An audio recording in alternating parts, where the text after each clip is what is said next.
ಜೇನಿನ ಮಳೆಯೋ ಹಾಲಿನ ಮಳೆಯೋ ಕನ್ನಡ ಸವಿನದಿಯೋ. ಬಹಳ ರುಚಿಯಾಗಿದೆ, ಎಲ್ಲರೂ ಉಪಯೋಗಿಸಬಹುದು. ಇದೆ ನಂದಿನಿ ಫ್ಲೇವರ್ಡ್ ಮಿಲ್ಕ್.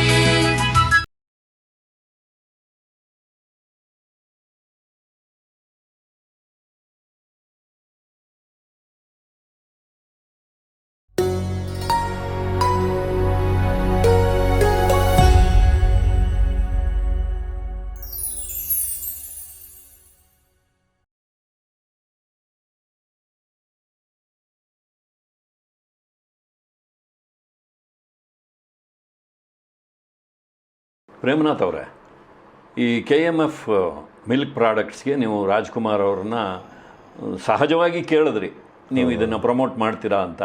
ಅವರು ಅವ್ರದ್ದೇ ಒಂದು ಸಂಗೀತ ಸಂಜೆಯಲ್ಲಿ ಅವಕಾಶ ಮಾಡಿಕೊಟ್ಟು ನಿಮಗೆ ಯಾವುದೇ ಒಂದು ವೆಚ್ಚ ಆಗದೆ ಇರೋ ಹಾಗೆ, ಅಂದರೆ ರೈತರ ಮೇಲಿನ ಪ್ರೀತಿಯಿಂದ ಅದನ್ನು ಮಾಡಿಕೊಡ್ತಾರೆ. ಆಮೇಲೆ ಅವ್ರನ್ನ ನೀವು KMFಗೆ ರಾಯಭಾರಿಯಾಗಿ ಬಳಸ್ಕೊಂಡಿದ್ದು ನಂದಿನಿಗೆ, ಅದಕ್ಕೆ ಅವರು ಯಾವುದೇ ಒಂದು ಶುಲ್ಕವನ್ನು ತಗೊಳ್ಳದೇ ಇದ್ದಿದ್ದು, ಇದೆಲ್ಲ ಹೇಗೆ ನಡೀತು? ಅದು ಹೇಗೆ ಅಂದರೆ, ನಾನು ಯಾವಾಗ ನಮ್ಮ ಕಂಠೀರವ ಸ್ಟೇಡಿಯಮ್ದು ಕಾರ್ಯಕ್ರಮ ಆಗುತ್ತೆ, ಅದೇ ಆಗಲೇ ಒಂದು ಕಡೆ ಹೇಳಿದೆ ನಾನು, ಶರ್ಟಿಗೆ ಹೆಂಗೆ ಕ್ರಿಯೇಟಿವ್ ಮೈಂಡ್ ಅಂತ, ಕ್ರಿಯೇಟಿವ್ ಅಥವಾ ಸ್ವಲ್ಪ ಡೈನಾಮಿಸಮ್ ಏನಾದರೂ ಹೇಳಿ, ನನಗೆ ಸಂಸ್ಥೆ ಲಾಯಲ್ಟಿ ಇದ್ದೇ ಇರುತ್ತೆ. ನನಗೆ ಇವತ್ತು ಕೂಡ ನಾನು ರಿಟೈರ್ ಆಗಿ ಎಷ್ಟೋ ವರ್ಷ ಆದರೂ ಕೂಡ KMF ಬಗ್ಗೆ ಯಾರೇ ಟೀಕೆ ಮಾಡಿದ್ರು ಫಸ್ಟ್ ಉತ್ತರ ನಾನು ಕೊಡ್ತೀನಿ, ಫೇಸ್ಬುಕ್ಕಲ್ಲಿ ಎಲ್ಲ ಕಡೆ.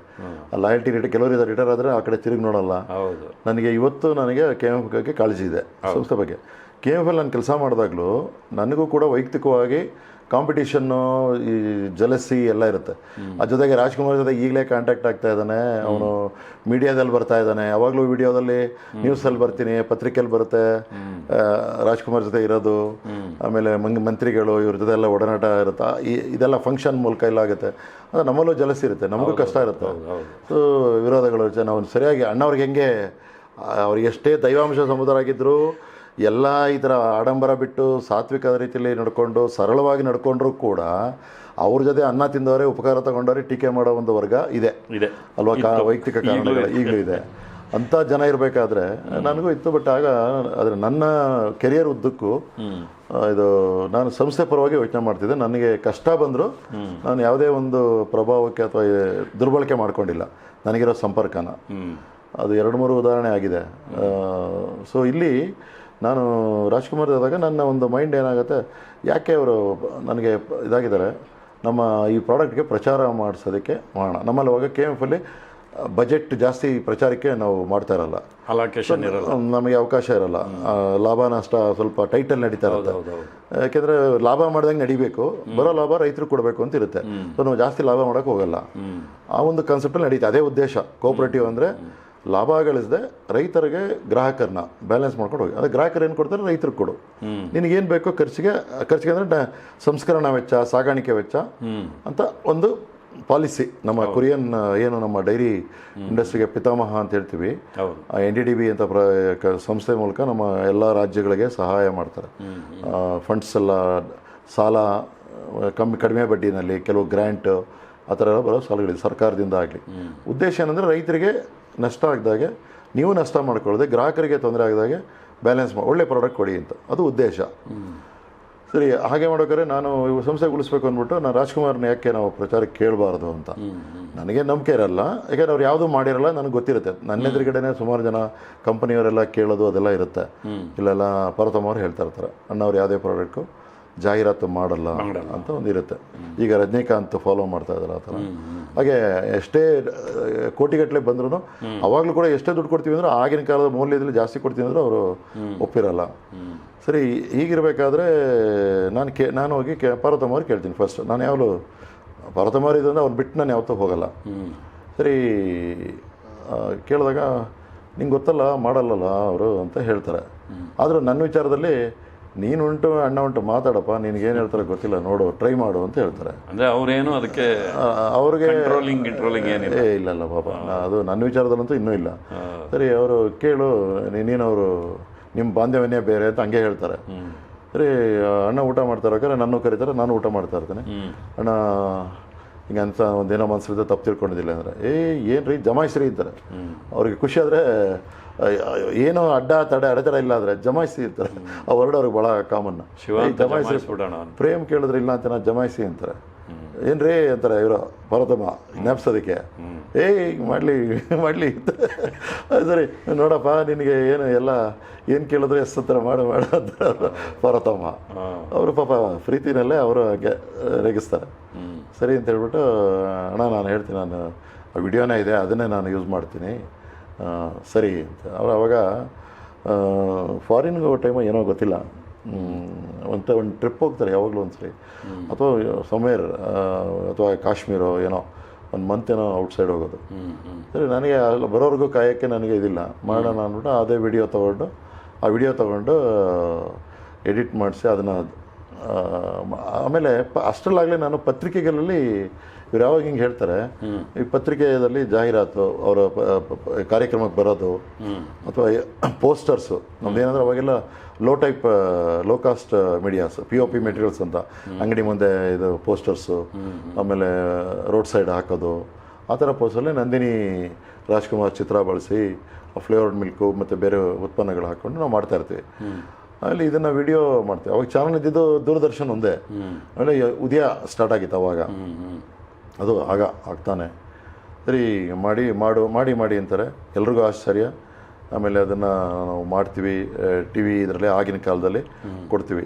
ಆಗಿನ ಕಾಲದಲ್ಲಿ ಆಮೇಲೆ ನಮ್ಮ ಯಾವುದೋ ಒಂದು ಬೆಳ್ಳಿತೆರೆ ಅಂತ ನಮ್ಮ VN ಸುಬ್ರಾವ್ ಅವರು ಒಂದು ಇದು ಬರುತ್ತೆ, ವಿಡಿಯೋ ಇದು ಬರ್ತಾ ಇರುತ್ತೆ, ಏನು ಟೇಪಲ್ಲಿ ಅವ್ರಿಗೆ ಏನು ಕೇಳ್ತೀರಾ, ಕೆಸೆಟ್ಟಲ್ಲಿ ಅದಕ್ಕೂ ಕೊಟ್ಟಿದ್ದೀನಿ ನಾನು. ಅವರೇ ಬಂದು ಸಂಪರ್ಕ ಮಾಡಿರ್ತಾರೆ ಅಡ್ವರ್ಟೈಸ್ಮೆಂಟ್ ಕೊಡಿ ಅಂತ. ಸೊ ಅದಕ್ಕೆಲ್ಲ ಕೊಟ್ಟಿರ್ತೀನಿ. ಸೊ ಇದು ಆಗಿನ ಒಂದು ಇದರಲ್ಲಿ ಅದೆಲ್ಲ ಪ್ರಚಾರ ಆಗುತ್ತೆ. ನಂತರ ಎಲ್ರಿಗೂ ಆಶ್ಚರ್ಯ ರಾಜ್ಕುಮಾರ್ ಮಾಡಿದ್ದಾರೆ ಅಂಥೇಳಿ. ಮತ್ತು ಅದು ಅಫ್ಕೋರ್ಸ್ ಮೀಡಿಯಾ ಇವಾಗ ಹಂಗೆ ಇಲ್ಲ, ಅದು ತುಂಬ ಪತ್ರಿಕೆಗಳು ಅವಾಗ ಬಿಗಿನಿಂಗಲ್ಲಿ ಬರೆದ್ರು, ಬಟ್ ಅದನ್ನೇ ಒಂದು ಸ್ಪೆಷಲಾಗಿ ಹೈಲೈಟ್ ಯಾರೂ ಜಾಸ್ತಿ ಮಾಡಲಿಲ್ಲ. ಎಷ್ಟೋ ಜನಕ್ಕೆ ಅದು ಜಾಸ್ತಿ ಈಗಿನವ್ರಿಗೆ ಗೊತ್ತಾಗೋದಿಲ್ಲ ಪ್ರಚಾರ ಮಾಡಿದ್ರ ಹೇಗೆ ಯಾವುದು ಅಂತೆಲ್ಲ. ಸೊ ಅದು ಕ್ಲಿಪ್ಪಿಂಗ್ ಇದೆ, ಅಡ್ವರ್ಟೈಸ್ಮೆಂಟ್ ಮಾಡಿರೋದು ನಂದು ವಿಡಿಯೋ ಕ್ಲಿಪ್ಪಿಂಗ್ ಇದೆ, ನಾನು I can share with you, ಅದು ಯೂಸ್ ಮಾಡ್ಬೋದು. ಸೊ ಆ ಥರ ಪ್ರಚಾರ ಆಯಿತು. ನಂತರ ನನಗೆ ಒಂದಿತ್ತು, ಅವ್ರಿಗೇನು ಅಣ್ಣಗೇನು ದುಡ್ಡು ಕೊಟ್ಟಿಲ್ಲ ನಾವು, ಅಥವಾ ಅವ್ರೇನು ತೊಗೊಳಲ್ಲ, ಏನು ಅಂದರೆ ಏನು ನಾವು ಇದು ಸಿಲ್ವರ್ ಅಥವಾ ಅವ್ರ ಮನೇಲಿ ರಾಶಿಯಾಗಿ ಎಲ್ಲ ಕಡೆ ಗಣಪತಿ ಅದು ಇದು ಕೊಟ್ಟಿರ್ತಾರೆ, ಎಲ್ಲ ಕಾಣಿಕೆಗಳು ಸ್ಮರಣಿಕೆ ಅಂತ ಹೇಳ್ತೀವಲ್ಲ, ಸಮಾರಂಭಕ್ಕೆ ಹೋದಾಗ ಒಂದು ಸ್ಮರಣಿಕೆ ಕೊಡ್ತಾರೆ, ಎಲ್ಲ ಅವ್ರದ್ದು ಶೀಲ್ಡು ಅದು ಇದು ಶ್ರೀಗಂಧದ್ದು ಎಲ್ಲ ರಾಶಿ ಮನೇಲಿದೆ. ಅದನ್ನು ನೋಡ್ತಾ ಇರ್ತೀನಿ ನಾನು. ಇವ್ರಿಗೆ ಇದನ್ನೇ ಕೊಟ್ಟರೆ ಸರಿಯಾಗಲ್ಲ, ನಾವು ಕೊಡಬೇಕು ಅಂತೇಳಿ. ಆಮೇಲೆ ಯಾವುದೋ ಒಂದು ಸಮಾರಂಭ ಅದು ಕಂಠೀರವ ಸ್ಟೇಡಿಯಮಲ್ಲಿ ಆಯಿತು, ನಮ್ಮದೇ ಒಂದು ಎಕ್ಸ್ಕ್ಲೂಸಿವ್ ಮಾಡೋಣ, ಯಾಕೆಂದರೆ ಅಲ್ಲಿ ನಾವು ಜಾಸ್ತಿ ಎಲ್ಲ ಮಾತಾಡೋಕ್ಕೆ ಅಥವಾ ಅವರು ಮಾತಾಡೋಕ್ಕೆ ಜಾಸ್ತಿ ನಾವು ಟೈಮ್ ತೊಗೊಂಡಿರಲ್ಲ, ಸ್ವಲ್ಪ ನಾವು ಕಂಟ್ರೋಲಲ್ಲೇ ಮಾಡಿರ್ತೀವಿ ಅಂತ. ಆಮೇಲೆ ನೆಕ್ಸ್ಟ್ ಅವಾಗ ರೇವಣ್ಣ ಬಂದಿರ್ತಾರೆ ಚೇರ್ಮನ್ ಆಗಿ, ನಮ್ಮ ದೇವೇಗೌಡರ ಮಗ ಅವರು. ಅವ್ರಿಗೊಂದು ಆಸೆ ಇರುತ್ತೆ, ರಾಜ್ಕುಮಾರ್ ಅವ್ರಿಗೆ ಗೊತ್ತಿರುತ್ತೆ, ಅವ್ರಿಗೆ ರಾಜ್ಕುಮಾರ್ ಗೊತ್ತಿದ್ದಾರೆ ಅಂತ. ಅದು ನನಗೆ ರಾಜ್ಕುಮಾರ್ ಅವ್ರಿಗೆ ತೊಂದರೆ ಕೊಡೋಕ್ಕೆ ನಂಗೆ ಇಷ್ಟ ಅಲ್ಲ, ಕರೆದು ಮಾಡೋದು ಇದೆಲ್ಲ ಯಾಕೆ ಸುಮ್ಮನೆ ಅಂತ. ಅವರು ಜಾಸ್ತಿ ಕಾರ್ಯಕ್ರಮ ಬರ್ತಾರಲ್ಲ, ಇಡೀ ಕಾರ್ಯಕ್ರಮ ಮಾಡೋದಾಗ ಮತ್ತೆ ಮಾಡೋಣ ಅಂಥೇಳಿ ನಮ್ಮ ಇನ್ನೊಂದು ಸ್ವಲ್ಪ ಸ್ವೀಟ್ಸ್ ಎಲ್ಲ ಮಾಡಿರ್ತೀವಿ, ಈ ಪೇಡ ಅಂತ ಹೇಳೋ ಜೊತೆಗೆ ಬರ್ಫಿ ಪನ್ನೀರ್ ಅಂತ. ಸರಿ ರೇವಣ್ಣ ಅವರು ಇಂಟ್ರೆಸ್ಟ್ ತೊಗೋತಾರೆ ಅದಕ್ಕೆ. ಸರಿ ಮಾಡೋಣ ರವೀಂದ್ರ ಅವ್ರು ಸ್ವಲ್ಪ ದೊಡ್ಡದಾಗಿ ಮಾಡಬೇಕು ಅಂತ ನಾವು ರವೀಂದ್ರ ಕಲಾ ನಮಗೆ ಅವಾಗ ಇದ್ದಿದ್ದೆ ಆಗ 96 ಇದು ಹಾಲಲ್ಲಿ ರವೀಂದ್ರ ಕಲಾಕ್ಷೇತ್ರ ಹಾಲ್ ತೊಗೊಂಡು ಅಲ್ಲಿ ರಿಲೀಸ್ಗೆ ಇವರು ಡೇಟ್ ಕೊಡ್ತಾರೆ. ದೇವೇಗೌಡರು ಮುಖ್ಯಮಂತ್ರಿ ಅವಾಗ. ಸೊ ಅವರ ಪತ್ನಿ ಚೆನ್ನಮ್ಮ ಅವ್ರನ್ನ ನಮ್ಮ ರೇವಣ್ಣ ಅವರು ಇದು ಕರೀತಾರೆ, ಜಯಮಾಲ ಅವರು ಬರ್ತಾರೆ. ಆಮೇಲೆ ಬಚ್ಚೇಗೌಡ ಅಂತ BN ಬಚ್ಚೇಗೌಡ ಇದ್ದಾರಲ್ಲ ಈಗ MP ಆಗಿ, ಅವರು ಮತ್ತು ಅವರು ನಮ್ಮ ಡೈರಿ ಮಿನಿಸ್ಟರ್ ಆಗಿರ್ತಾರೆ ಅವಾಗ, ಪಶುಸಂಗೋಪನಾ ಇಲಾಖೆ ಸಚಿವರು. ಅವ್ರನ್ನ ಕರಿತೀವಿ.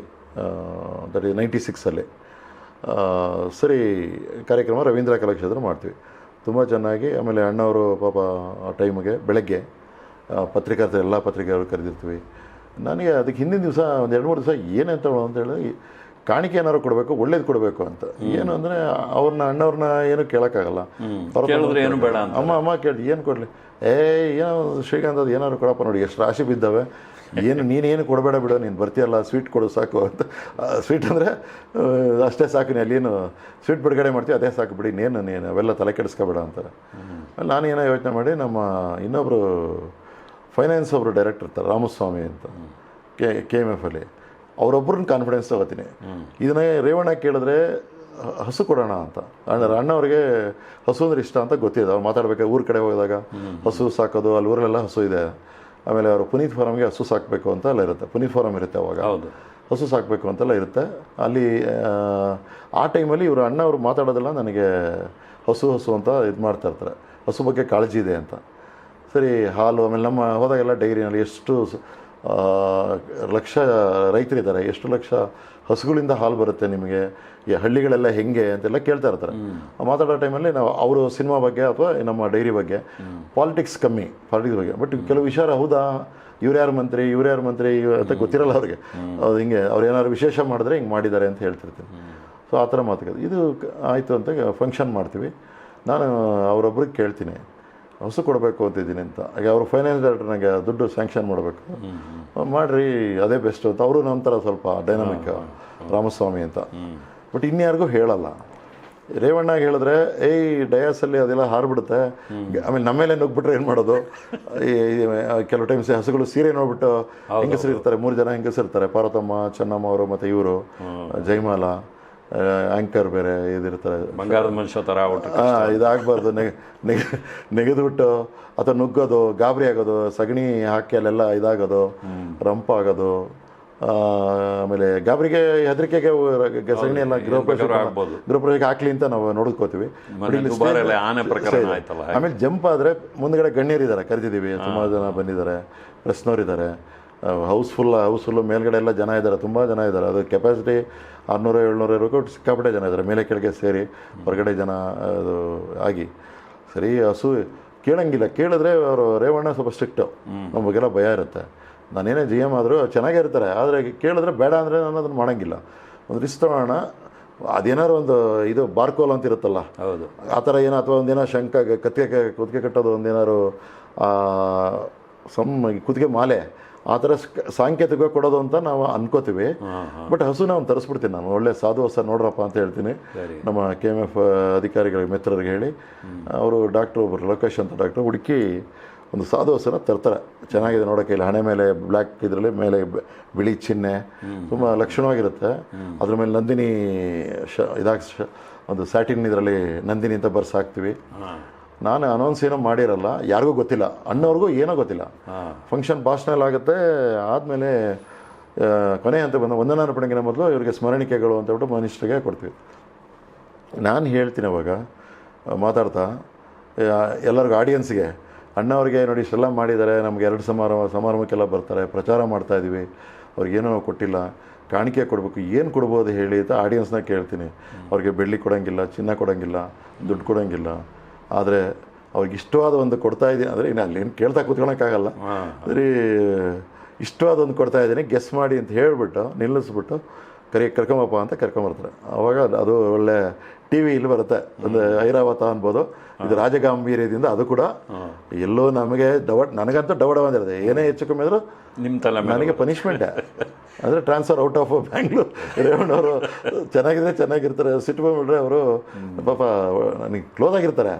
ಬಟ್ ಹೇಳ್ದೆ ಮಾಡಿದ್ದಾನೆ ಅಂದರೆ ಅದು ತಪ್ಪಾಗುತ್ತೆ. ಚೆನ್ನಾಗಾದರೆ ಯಾರೂ ಕೇಳಲ್ಲ. ನಾನೊಬ್ಬ ಅಧಿಕಾರಿಯಾಗಿ ರೇವಣ್ಣವರು ಟಾಪ್ ಮೋಸ್ಟ್ ಚೇರ್ಮನ್ ಅವರು. ಸರಿ, ಅವರು ಈ ಅರ್ಧ ಇನ್ನೇನು ಸೆಂಟ್ರಿಗೆ ಅದು ಕರ್ಕೊಬರ್ತಾ ಇದ್ದಾರೆ. ಅಣ್ಣವರು ಏನು ಅಂತ ಹಿಂಗೆ ನೋಡ್ತಾರೆ. ಎಲ್ಲರೂ ನಾವೆಲ್ಲ ರೇವಣ್ಣವ್ರಿಗೆ ತಿರುಗಿ ನೋಡಿ, ಎಲ್ಲರೂ ಯಾಕೆ ತಿರುಗಿ ನೋಡ್ತಾರೆ. ಹಸು ಬರ್ತಾ ಇದೆ, ಅವರು ಅಂತ ಅಷ್ಟು ಬಂದ್ಬಿಡ್ತದು. ಸೈಡ್ ಸ್ಟೇಜಿಗೆ ಆಲ್ಮೋಸ್ಟ್ 40% ಏರಿಯಾ ಬಂದ್ಬಿಡ್ತು. ಗಂಭೀರವಾಗಿ ಬಂತು, ರಾಜಗಂಭೀರದಲ್ಲಿ ಬಂತು. ಅಣ್ಣವರು ಆ ಕಡೆ ನೋಡ್ಬಿಟ್ಟು, ಅದು ಎಕ್ಸ್ಪ್ಲೈನ್ ಮಾಡೋಕ್ಕಾಗಲ್ಲ, ನನ್ನ ಕೆಲವು ಹೊರಡಿಸಿಲ್ಲ. ನಿಮ್ಮದು ಇದು ತೊಗೊಂಡ್ರೆ ಒಂದು 10 ನಿಮಿಷ ನಾನು ನಿಮ್ಮ ಮಾತಲ್ಲೇ ಆಗಿಬಿಡುತ್ತೆ. ಸಂಕ್ಷಿಪ್ತವಾಗಿ ಹೇಳಬೇಕು ಅಂದರೆ, ಅವ್ರಿಗೆ ಸಮ್ಮ ಎಮೋಷನಲ್ ಆಗ್ಬಿಟ್ರು. ನಾನು ನೋಡ್ತಾ ಇದ್ದೀನಿ, ನನಗೆ ಹಸು ಕಡೆ ಒಂದು ಕಡೆ, ಇವ್ರ ಕಡೆ ರೇವಣ್ಣ, ಮತ್ತು ಇವ್ರ ಕಡೆ ರೇವಣ್ಣವರು ರಾಜ್ಕುಮಾರ್ ಪಕ್ಕ ಇದ್ದಾರೆ. ಅವರು ನೋಡ್ತಾ ಇದ್ದಾರೆ, ಏನಿದು ಹಸು ತಂದುಬಿಟ್ನಲ್ಲ ಇವನು ಅಂತ. ಆಮೇಲೆ ನೋಡಿದ್ರೆ ಅದು ಪುಣ್ಯಕ್ಕೆ ಕೂಲಾಗಿತ್ತು.